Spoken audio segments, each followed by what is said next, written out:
Começa agora. AEDAS no ar.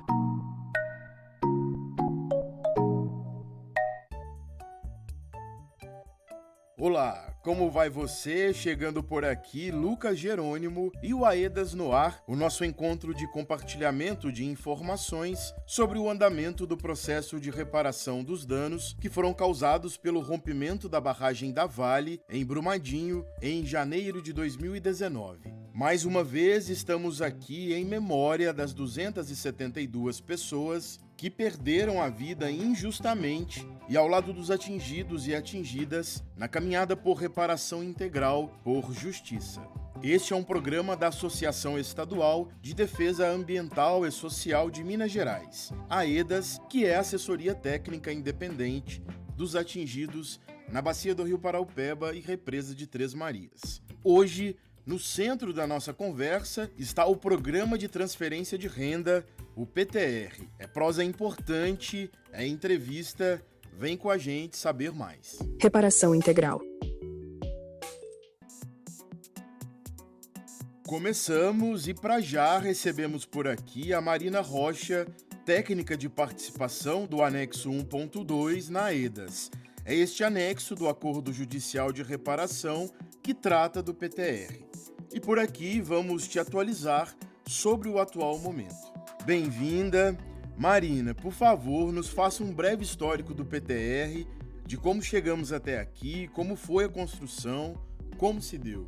Lucas, o programa de transferência de renda, ele é a solução definitiva para o antigo pagamento emergencial que era administrado pela Vale. Então ele vem justamente para substituir o pagamento emergencial que já tinha data para acabar, né? O pagamento emergencial, ele iria acabar lá para outubro de 2020, aí ele foi sendo adiado mês a mês, né? Então ele já tinha uma data para acabar. E aí é importante ressaltar, né, que o PTR, né, que ele vem para substituir essa solução definitiva para o pagamento emergencial, ele é fruto da intensa luta das pessoas atingidas, né?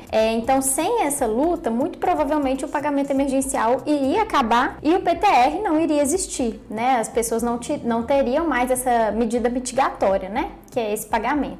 O PTR ele é tratado no anexo 1.2 do acordo, né? Que foi firmado entre as instituições de justiça, o governo de Minas Gerais e a Vale, né? Em fevereiro de 2021, mas o programa só começou de fato em novembro de 2021, com a gestão da Fundação Getúlio Vargas, mais conhecida como FGV pelas pessoas atingidas, né? Que foi a empresa escolhida para gerir esse programa.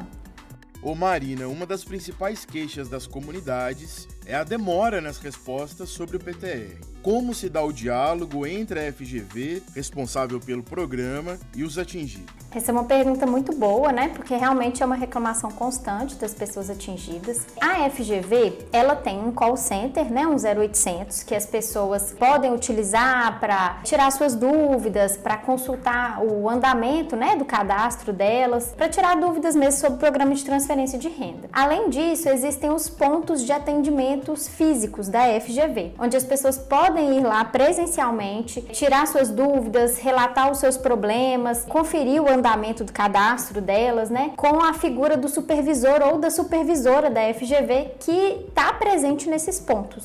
As pessoas têm essas duas opções, assim, mais imediatas, né, de conseguir, às vezes, tentar resolver um problema, tirar uma dúvida, né. Aí existem, sobre esses pontos de atendimento, né, a gente tem os pontos fixos de atendimento que estão lá toda semana, né, que tem em Brumadinho, tem em Betim e que funcionam terça a sábado, todas as semanas, né? E tem também os pontos de atendimento volantes, que a FGV faz em todos os outros municípios da R2 que não tem esses pontos fixos e também fazem algumas comunidades de Brumadinho. E aí, no início de cada mês, a FGV divulga um cronograma, uma agenda, né? Falando quais dias que ela vai fazer ponto volante de atendimento, em qual município, em qual comunidade, né? E ela divulga uns cards também específicos de cada dia de atendimento volante. Sempre que eu estou em diálogo, né, com algum atingido ou atingida que precisa entrar em contato com a FGV para resolver algum problema, para tirar alguma dúvida, né? Eu repasso essas duas possibilidades que existem, tanto do call center, né, do 0800, como dos pontos de atendimento presenciais, mas eu sempre destaco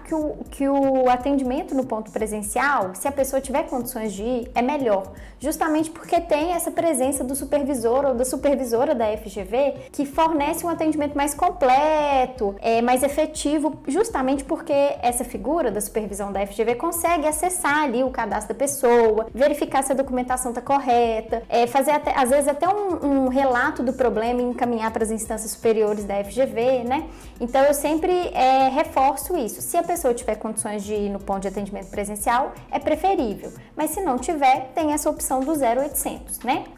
Marina, quais são os critérios para a inclusão no PTR? Esse é um tema bem importante também. O edital de chamamento público, né, que é o documento que rege as regras do PTR, ele traz os critérios que são exigidos, né, para o programa. O critério territorial é um deles, né, eu acho que é o mais conhecido aí, que ele estabelece que as comunidades que se encontram totalmente ou parcialmente dentro da distância de 1 quilômetro, né, essa distância de 1 quilômetro é da margem do Rio Paraupeba, estão inseridas no programa.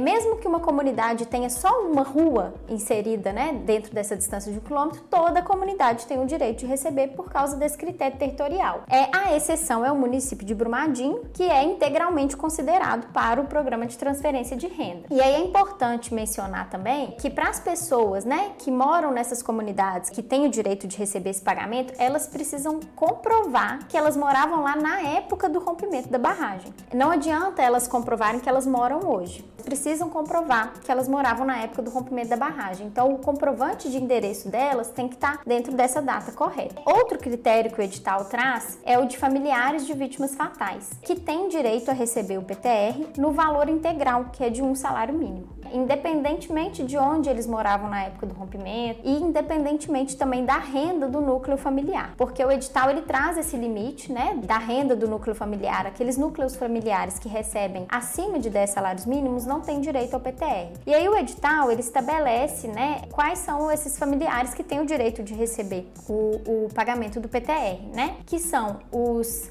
ascendentes em primeiro grau, que são pais, mães, né, os cônjuges, os descendentes em primeiro grau, que são filhos e filhas, né, e os colaterais até segundo grau, que são os irmãos e irmãs de vítima fatal. E aí é importante destacar também que o recebimento de um familiar não exclui o do outro. Outro critério que o edital traz é o de zona quente, né, que segundo as instituições de justiça é o território mais intensamente impactado, né, onde o dano continua intensificado com a multiplicidade de obras essenciais à reparação e que ainda vão perpetuar no tempo. E aí o próprio edital de chamamento público, ele já traz quais que são essas comunidades que são consideradas como zona quente. Então ele já traz essa listagem. E as pessoas que moravam, né, na denominada zona quente, na época do rompimento, elas também têm direito ao recebimento do valor integral do PTR, né, que é um salário mínimo. Essa é uma questão, né, que gera muitos questionamentos na região 1, porque não há uma definição muito detalhada, uma explicação muito completa do que é essa zona quente, né? A explicação que tem é essa que eu trouxe aqui. E aí as pessoas de outras comunidades que também sofreram, né, muitos danos, um impacto muito grande, que recebem obras essenciais à reparação, se questionam, né, por que elas não são consideradas também como zona quente. Bom, além desses critérios, né, que eu mencionei, as instituições de justiça solicitaram que a FGV fizesse um estudo sobre a questão também dos povos e comunidades tradicionais, né, para ver se haveria ou como seria a aplicação desse critério no PTR, né? Mas a FGV informa que ela está fazendo esse estudo, mas a gente ainda não teve nenhum retorno sobre esse estudo. A gente vai ali, uma breve pausa e já voltamos com a Marina Rocha e mais informações sobre o PTR. Vamos falar sobre poligonais, sobre a última reunião com a FGV, sobre duração e atuação da EDAS. Nesse tema, fique com a gente. Estamos apresentando AEDAS no ar. Voltamos a apresentar AEDAS no ar. Voltamos. E, gente, seguimos aqui no nosso encontro de informação sobre a reparação dos danos do rompimento da barragem da Vale em Brumadinho. Eu sou Lucas Jerônimo E quero te dizer que além aqui do Aedas no Ar, estamos na internet sempre atualizando as informações sobre a reparação. O nosso site é o aedasmg.org e nas redes sociais você nos encontra pelo @aedasmg. Reparação integral. No primeiro bloco, tivemos a primeira parte da nossa conversa com a Marina Rocha, que é técnica de participação do Anexo 1.2, o PTR, na Aedas. A Marina volta aqui com a gente e agora avançamos falando desse tema fundamental e muito presente no dia a dia das comunidades atingidas. Marina, muita gente já sabe, mas há também quem tem dúvidas. O que são as poligonais? Qual a diferença para o antigo critério do pagamento emergencial? Então, as poligonais, elas são os desenhos das comunidades, né? Elas vão mostrar os contornos, os formatos que as comunidades têm, onde que elas começam, onde que elas terminam, quais ruas estão contempladas por cada comunidade, né? E a grande diferença, né, entre o critério territorial do antigo pagamento emergencial, que era gerido pela Vale, e do critério territorial do PTR, é que o PTR é bem mais abrangente, né? Ele abarca um número maior de pessoas. E isso porque, na época do pagamento emergencial, o que acontecia? A pessoa tinha que necessariamente morar dentro da distância de 1 quilômetro, né? Então, a casa dela tinha que estar exatamente dentro dessa distância. Então, por exemplo, se eu morava a 1 quilômetro de distância do rio, eu estava dentro, eu recebia o pagamento emergencial. Mas o meu vizinho da rua de trás, que estava a 1 quilômetro e poucos metros a mais e que morava no mesmo bairro que eu, ele não tinha o direito de receber. Então, ele era mais restrito nesse sentido e acabava que muitas pessoas que moravam em um mesmo bairro, algumas recebiam e outras não. No PTR, não é a casa da pessoa que precisa estar dentro dessa distância de 1 quilômetro, mas sim o seu bairro. Então, por exemplo, se um bairro tiver só uma rua que está dentro dessa distância de 1 quilômetro, todo o bairro vai entrar, todas as outras ruas e todas as outras pessoas que moram no bairro vão estar contempladas também, né? Então, por isso que o PTR é mais abrangente, porque mesmo que algumas casas estejam fora dessa distância, elas podem acabar recebendo, né? Porque o bairro está dentro. E aí, por isso que foi necessário fazer essas poligonais, para ver o desenho dos bairros, para ver quais ruas que estão, né, dentro desses bairros. E aí também uma coisa importante, por isso também que nem todo mundo que recebe o PTR vai ter o direito de receber a quitação do passivo do pagamento emergencial, porque os critérios são diferentes, né? Quais os encaminhamentos, Marina, da última reunião entre os atingidos, a FGV, as instituições de justiça e as ATIs sobre o PTR, onde os atingidos apresentaram várias reivindicações sobre critérios, respostas de ofícios, reuniões e pleitos coletivos? Ótimo, Lucas. Essa reunião é bem recente, né? Ela aconteceu no dia 27 de junho, aconteceu no Ministério Público, em Belo Horizonte, e ela teve pauta única sobre o PTR e também sobre o pagamento emergencial que começou a ser feito agora, né? Então também muitas dúvidas sobre isso. Foram várias reivindicações colocadas pelas lideranças, tanto da região 1 quanto da região 2, né? Das outras regiões também. Mas as principais, assim, que a gente pôde observar foram cobranças aos ofícios não respondidos, tanto pela FGV quanto pelas instituições de justiça, reivindicações de pleitos coletivos da região 2 para inserção de comunidades no PTR, reivindicação também de pleitos coletivos da região 1 para reconhecimento, né, de determinadas comunidades enquanto zona quente. Foram levadas pautas também sobre a questão da transmissibilidade das parcelas vencidas do PTR, né, aos familiares de pessoas que já faleceram, mas que tinham o direito de receber enquanto estavam vivas e não receberam, né? Foi levada também a solicitação para que as instituições de justiça explicassem de forma detalhada os critérios do edital de chamamento público, como, por exemplo, o critério de zona quente, né, entre outras pautas e dúvidas. Essa reunião, ela, infelizmente, foi uma reunião com algumas negativas de pleitos, né? Nós tivemos algumas negativas, por parte do comitê gestor. Mas ficaram como encaminhamentos dessa reunião alguns pontos, como, por exemplo, né, a FGV, ela ficou de enviar um cronograma de trabalho para os próximos meses, buscando justamente zerar as pendências, né, às vezes de erro de gestão ou de algo que ela ficou devendo de entregar, uma resposta, né? Então a FGV ficou de encaminhar esse cronograma de trabalho para zerar essas pendências, né? Outra coisa, nessa reunião, as lideranças de todas as regiões entregaram cartas, ofícios para a FGV solicitando respostas, né? E aí nessa reunião ficou encaminhado que a FGV vai responder esses documentos no prazo de 20 dias úteis. Então, a gente está aguardando essas respostas. Sobre as comunidades, várias comunidades solicitaram reuniões com a FGV também. Colocaram que tem dificuldade de marcar essas reuniões, que nem sempre são respondidas e que precisam dessas reuniões com a FGV para dialogar sobre os problemas com relação ao PTR. E aí ficou encaminhado, né, para algumas dessas comunidades que a própria FGV vai procurar as lideranças dessas comunidades, vai entrar em contato para marcar essas reuniões e, em alguns outros casos, de algumas outras comunidades, ficou encaminhado que as próprias assessorias técnicas enviarão um ofício, né, para a FGV, para as instituições de justiça, solicitando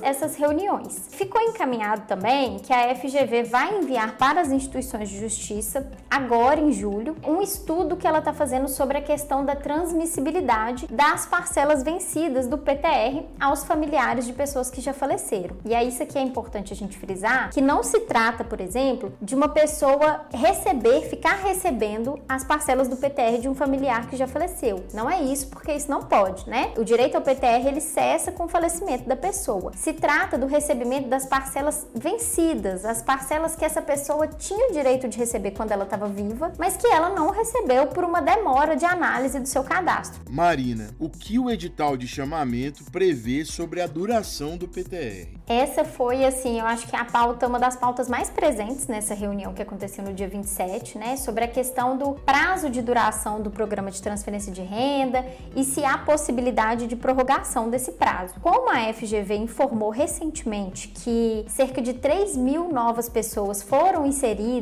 aprovadas no programa, as IJs estabeleceram que a FGV deve fazer um novo cálculo. Então, ela deve analisar lá o recurso que tem no fundo do PTR, a adesão dessas cerca de 3.000 novas pessoas no programa e fazer um novo cálculo para estabelecer a previsão de duração do programa. A FGV, então, ficou de publicar isso na aba de transparência lá do portal PTR, né, onde ela coloca essas atualizações, e também ficou de encaminhar para as ATIs, né, quando ela tiver feito essa atualização da previsão. Mas, até o momento, o prazo previsto de duração do PTR é abril de 2026, né, sem previsão de prorrogação.